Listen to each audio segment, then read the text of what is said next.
What's up, affordable Armory folks? How y'all doing? Today we're going to be talking about the Sig Sauer Romeo Zero. This is a cool little optic, a very affordable optic, and it's built for guns like this here Springfield Hellcat or the Sig Sauer P365 XL, and we're going to check it out. If this is your first time here, go ahead and click that subscribe button down below so you can find out when future videos come out.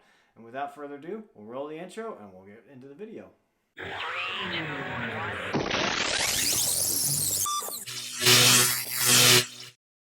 Okay, so here we are at the workbench, and I've got the Romeo Zero here, the micro open reflex sight, ideal for concealed carry pistols and slim profile pistols. So this will fit the Springfield Armory Hellcat, which is what I'm going to put it on. It'll fit your Canik TP9 Elite Subcompact. It will fit the P365 XL and guns like that. So I think the M&P Shield that's optics ready, it'll probably go on that too. And then the new Glock 43X 48 MOS models, I'm guessing that this will fit those as well. So let's open it up. And as you can see, not a whole lot to it. Weapons grade ultralight polymer. So it is a polymer housing, not a metal housing. That's a little bit different. 8 brightness levels and 20,000 hours of runtime. A 6 MOA dot, and that's kind of large, but I guess we'll see how it works out. I typically prefer a 3 MOA dot, which is a little bit smaller, but anyway, I'm going to open it up and show you what's inside. Real quick while I'm thinking about it, I picked this up at Sumner Gun & Supply. They had these in stock pretty regularly. They, I think it was $209 at the store. I've seen them for $200 online, or $199.99, whatever you want to call it. So I'll put a link to some places you can find this. Again, I bought it at Sumner Gun & Supply, and I'll put their information down below. If you're in Nashville, stop in there and check them out. They've got these optics as well as a whole lot of other cool stuff. Plenty of guns, ammo, all the good stuff, as well as a range where you can shoot it. So anyway, continuing on, we've got the optic itself, and here you can see there's not a whole lot to it. It does have a rear sight integrated into it, which is kind of neat. And there's your 2 screw holes, and on the bottom is the battery mount. So that's going to be one of the downsides of this optic, is you do have to remove it in order to change the battery. Unlike some of the other optics on the market, like the Holosun, they're coming with the side mount batteries. There's a little tray on the side that the battery slides into. This does not have that. You have to take the optic off of the gun in order to change the battery. Not too big of a deal. I guess you'd have to re-zero it each time. But with 20,000 hours of battery life, I mean, once a year at most, you'll be changing it out. So not too bad. Now, here we have the manual, and looks like it's just a fold-out manual here. Introduction, key features, blah, blah, blah, how to install it. If you can't figure out how to install this, I mean, it's 2 screws, guys. It's not rocket science. So there you go. There's your screws. There's your visual. You put the battery in the bottom. You put the 2 screws through the optic into your gun, and it's installed. There you go. So uses a CR1632 battery, 120 MOA of adjustment for windage and elevation, 8 settings, up to 10 years of battery life, and there you go. So some of your basic features. Now, let's see, what's this guy? Warning! Never adjust the windage or elevation when the Zero is removed from the firearm. Adjusting beyond their travel limits may damage the sight. Okay, so don't adjust it if it's not mounted. Got it.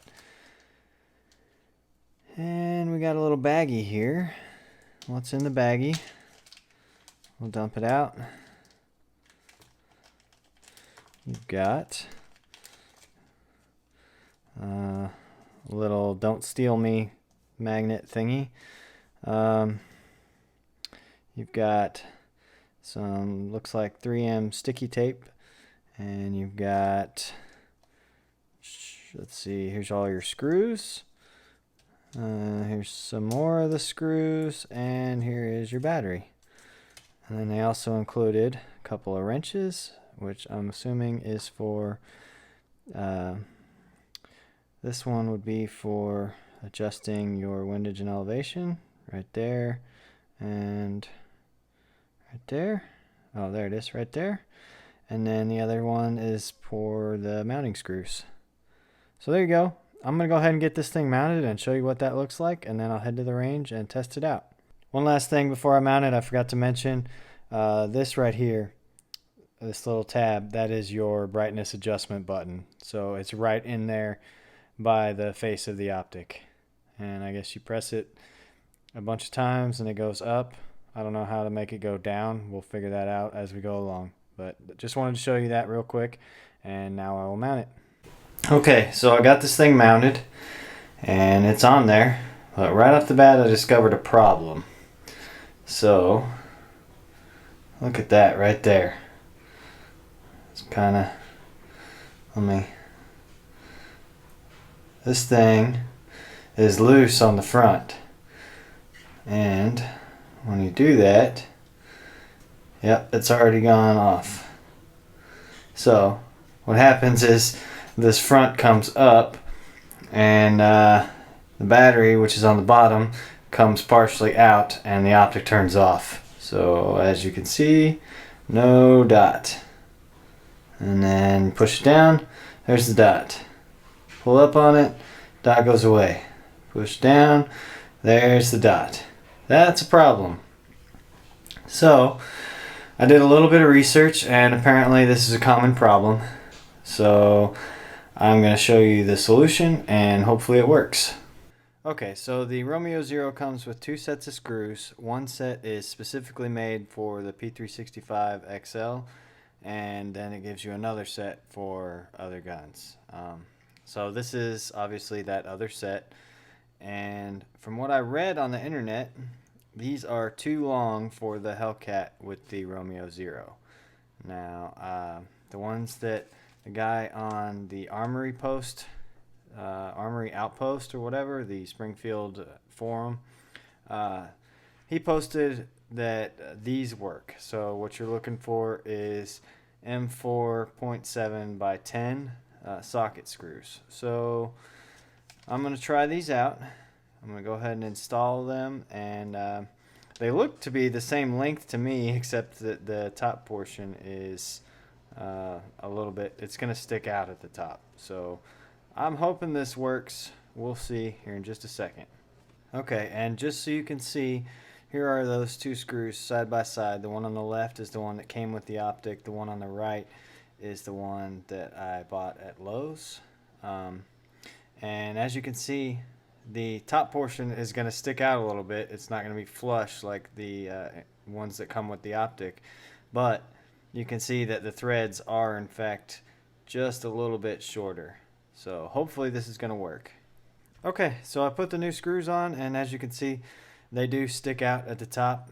I'm not exactly a fan of that, but as you can see, the optic is on, and it's no longer coming up at the front. So these screws are now properly torqued, and that's that. So now I'm going to take it to the range and sight it in. Okay, so here we are at the range, and I'm going to zero the Romeo Zero on my Springfield Hellcat. Here we go.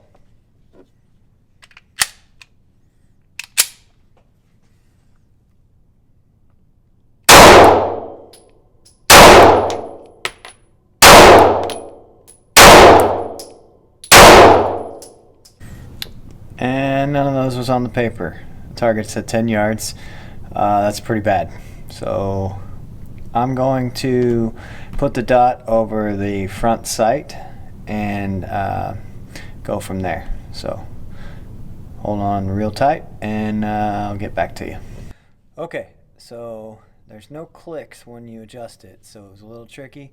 I did some turning, and then I looked through it, and then I did some more turning, and I looked through it, and I kept at it until now that dot is lined up with the front iron sight, so as if I was lining up the iron sights. So I think that should be a good starting point.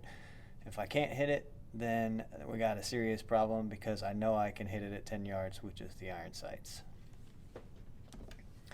Here we go.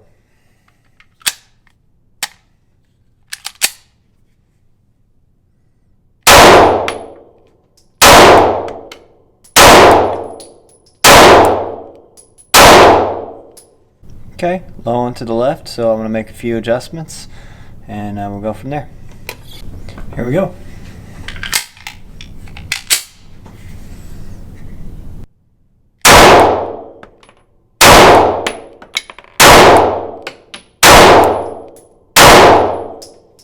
And again, I have no idea where those rounds went. We got a serious problem. I'm going to bring the target in closer and see what we're doing.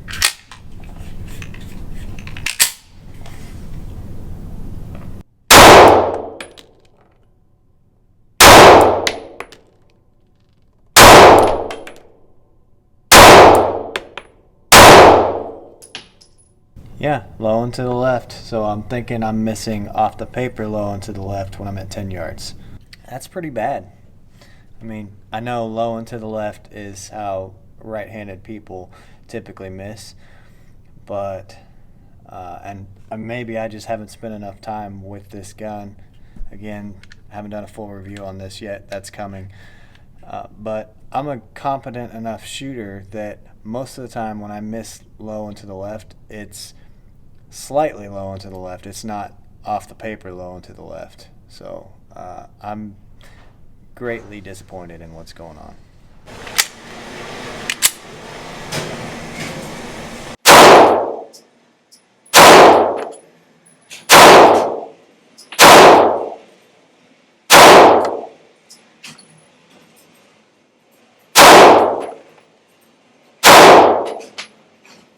Okay, that's much better, but I'm still at 5 yards. It definitely should not be doing that. 2 in the X and then a couple to the left. So we're a lot more on track, but again, I'm only at 5 yards. I should be at 10 yards. So I'm gonna make one more adjustment and try again. And if that doesn't work, then I'm gonna do some homework, and I don't know. We'll see. Okay, here we go.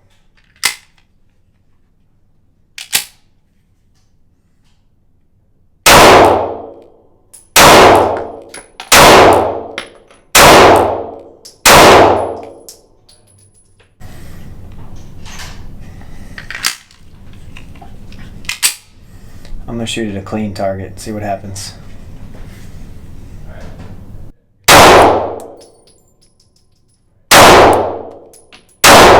Oh, bullseye. How about that? Now we're talking. Let's put it back out at distance. Okay, we're back out at 10 yards. I'm gonna shoot at another clean target, so it'll be the middle one on the right.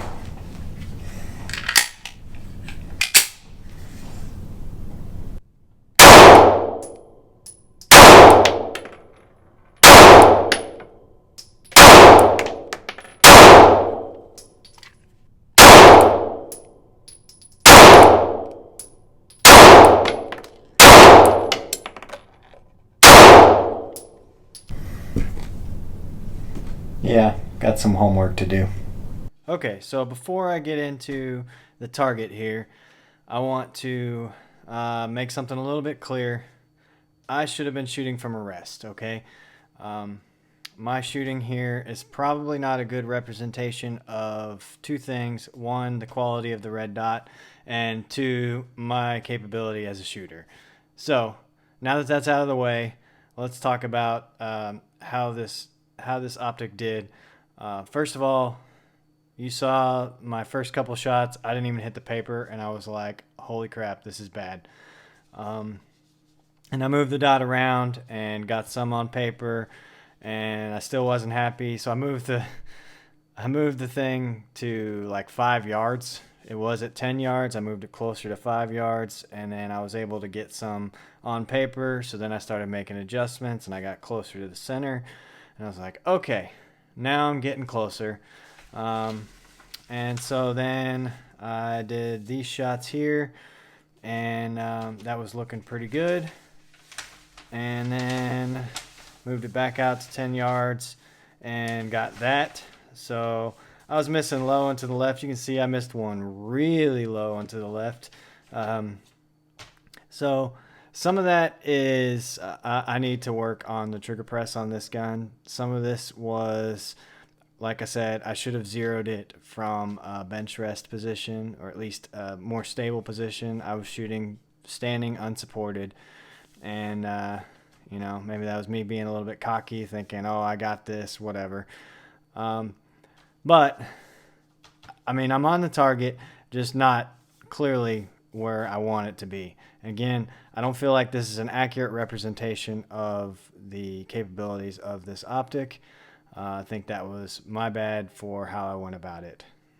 Okay, so a couple things about the Sig Sauer Romeo Zero before I wrap up this video. So, I already mentioned earlier in the video, mounting it to a Springfield Hellcat is kind of tricky. You have to go out and get some different screws because the screws that are included won't work. And if you missed that, rewind. I showed you why they won't work. I showed you the type of screws that you need to go out and get. If you're going to mount this to a P365 XL, they include screws for that. It's a Sig optic, which would be going on a Sig gun. Should work just fine, so keep that in mind. Any other gun, I have no idea. I wish you luck. Second thing, there's no up and down buttons on this thing as far as power settings go. You have the button is right here, basically inside the optic. You're almost touching the screen to turn it on and off. And that's also your up button. There's only an on button, and then power up, power up, power up, power up, and then power off. It's one button that does all of those things. I'm not really a fan of that. I'm not really a fan of the location of it. So, it's okay. It works. I think it's got good battery life, and speaking of the battery, it's mounted on the bottom. Some of the newer optics that are coming out have either a top mount battery or a side mount battery so that you don't have to take the optic off in order to replace the battery. So there's another downside. And the last one would be it's a polymer housing. So I'm probably not going to be doing any of the super cool tactical operator racking the slide with my boot or on the side of a building kind of stuff with this thing, because I'd probably break it. And I don't want to do that. I paid $200 for this thing. I don't want to break it. So, would I buy this thing again? Maybe. I'm going to be cautious with it because I do intend to carry this gun with this optic. This is a good budget option, and that's about it. As always, head over to affordable-armory.com. That's where the blog lives. That's where all of our social media links are. That's where all of our affiliate links are, so you can save yourself some money on something you were going to buy anyway and help support the channel. And you can pick yourself up a nice hat like this right here. We got t-shirts, mugs, and all sorts of stuff. So thanks for watching, guys, and we'll see you next time.